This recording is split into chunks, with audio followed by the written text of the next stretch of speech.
Ce samedi 8 avril, Zoé a époustouflé les 5 coachs lors de la dernière salve d'audition à l'aveugle de The Voice 2023. Pour Télé Loisirs, la candidate de 22 ans revient sur son parcours dans le télécrochet de TF1. CIST, une des grandes voix de cette saison 12 de The Voice. TF1 a diffusé le 7e et dernier épisode des auditions à l'aveugle ce samedi 8 avril 2023. L'occasion pour les coachs de compléter leur équipe avant l'étape des battles, la semaine prochaine. Parmi la dizaine de talents qui se sont succédés sur le plateau, Zoé, 22 ans, a impressionné Zazie, Amel Bent, Vianney ainsi que Big Flo et Oli lors de sa prestation. Lors d'un entretien accordé à Télé Loisirs, la jeune Vendéenne est revenue avec humour et émotion sur sa performance ou encore la visite surprise de son petit garçon sur le plateau. Zoé à propos de The Voice 2023, CIST, une étape importante pour moi et, je l'espère, le début d'une longue carrière Télé Loisirs, vous chantez depuis vos 8 ans. Comment est née cette passion pour la musique? Zoé, petite, j'ai découvert Caroline Costa dans la saison 3 de La France a un incroyable talent sur M6. CIST, elle qui m'a fait aimer la musique. Personne ne chante vraiment dans ma famille. Je pense être la seule. Pourquoi ne pas avoir tenté l'aventure The Voice Kids à l'époque? J'avais déjà passé les premiers castings à Nantes mais je manquais encore de maturité vocale et dans la tête. Je participais déjà à des petits concours mais ce n'était jamais devant plus de 200 personnes. Je n'étais donc pas encore prête à passer à la télé.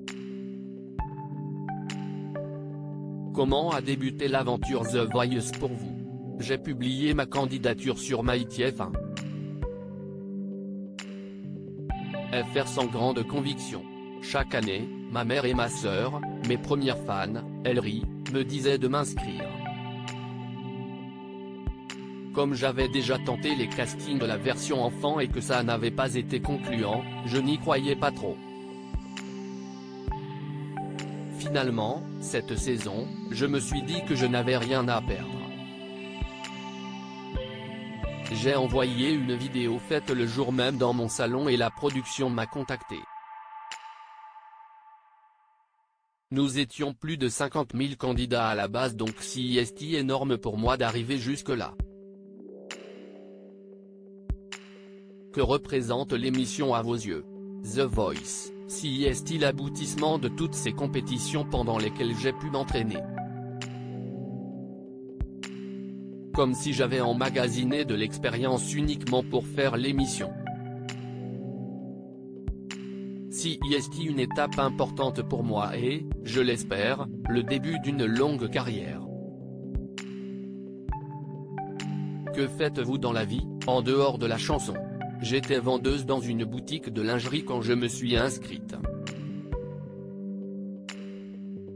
À cette période, je me suis séparée du père de mon enfant. Je me suis donc retrouvée seule avec mon fils, Soren qui a 3 ans. Les horaires étaient très contraignants car je finissais tard. Sans aide, je ne pouvais pas m'occuper de lui. En accord avec ma patronne, j'ai quitté mon travail et aujourd'hui je suis mère au foyer. Je n'ai pas encore retrouvé un nouvel emploi car je compte sur The Voice pour enfin vivre de ma passion. Zoé, Arslan est devenu mon meilleur ami depuis The Voice avec une trentaine de concours à votre actif, vous avez l'habitude de la scène. Celle de The Voice ne devait être qu'une formalité, non? Non, pas du tout. Chaque scène a toujours été un stress pour moi et The Voice encore plus. Je manque de confiance en moi donc je ne me sentais pas forcément à ma place en arrivant au casting. Grâce au concours, je savais comment appréhender la situation d'un point de vue technique, la façon dont il faut tenir son micro, le fait d'avoir un retour, l'aisance scénique. Ça peut paraître évident mais ce n'est vraiment pas le cas. Comment vous êtes-vous senti en arrivant sur le plateau? À partir du moment où je me suis retrouvé derrière le mur qui nous sépare de la scène, j'ai mis mon cerveau sur off et je me suis dit que si j'étais là, si est que j'ai fait ce qu'il fallait. Ce qui est étrange chez moi, si est qu'à partir du moment où je suis sur une scène, tout le stress disparaît. Et puis, je suis très à l'aise avec le titre que j'ai interprété, un peu plus haut, un peu plus loin de Ginette Renaud, note de la rédaction, car je le chante depuis des années. Justement, que signifie cette chanson pour vous? Elle représente bien ma situation de mère célibataire. Même si je la chante depuis longtemps, les paroles ont eu un sens quand je me suis retrouvé seul avec mon fils. Si est ma grande sœur, mon âme sœur, ma manageuse non officielle, Rire, Méligna, qui me l'a conseillé.